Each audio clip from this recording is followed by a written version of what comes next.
And it was a day of first in WPL 2024 as Gujarat Giants finally got off the mark, getting their first win of this season. Welcome to Safed Presents The Outside View for the review of Gujarat Giants versus RCB.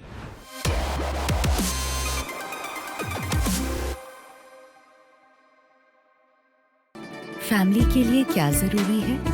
ये है मेरी choice. मेरे हर फैसले पे है मेरा मान, मेरी pride.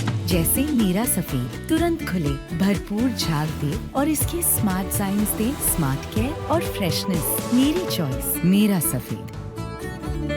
I mentioned it was a day of first as Beth Mooney became the first captain to opt to bat after winning the toss.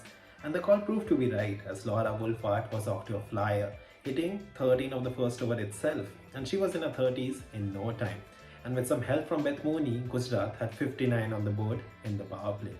And post the power play, the run rate accelerated as Laura Wolfart hit Elise Perry for 3 consecutive boundaries to bring up her first 50 of the season and Gujarat Giants' first ever 100-run partnership in the WPL.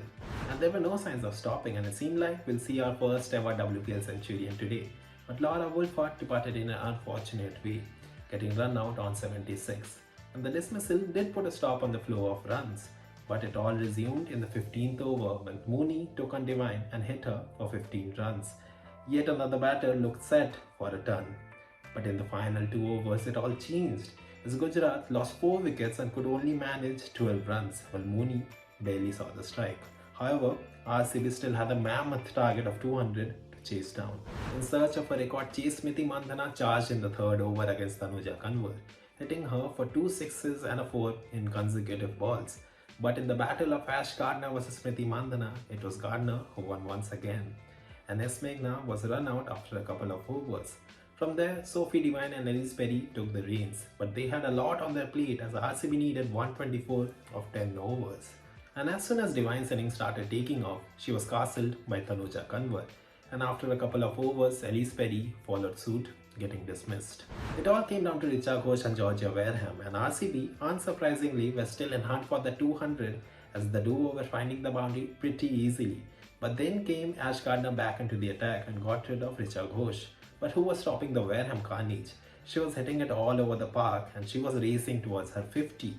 But the runs were just too many, and in search of a double, Wareham was run out at a score of 48 of just 22 balls. In the end, Gujarat got over the line by 19 runs, but it didn't get much closer than what Beth Mooney would have liked. However, all that matters for them right now is their first win of the season and those 2 valuable points on the board. Tonight's PO team powered by Safed. Well, there are a number of contenders, but my MVP is Captain Beth Mooney. She started off in a very composed manner, and then she changed gears, and we all saw what happened. 12 boundaries in the knock of unbeaten 85, powering Gujarat to a mammoth total of 199. And well, if she had seen more of the strike in the final 2 overs, I guess we could have seen our first ever centurion of WPL. So this is Nitin Singh signing out from this episode of Safed Presents The Outside View. Stay tuned with Women's CricZone as we'll bring you all the action from tomorrow's match.